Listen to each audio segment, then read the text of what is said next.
In front of me is iPhone 16 Pro Max, and today I would like to show you how you can operate voice memos.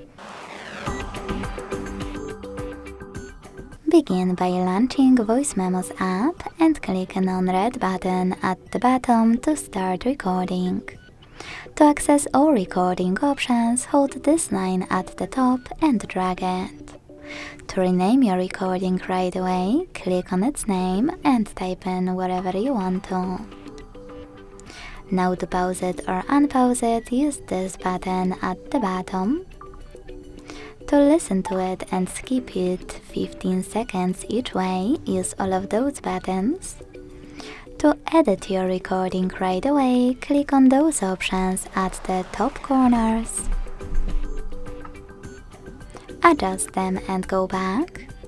To see transcript of your recording, click at the bottom left corner, and to end it and save it, at the bottom right one. As you can see, my recording is here. To play it, tap on it and use play button.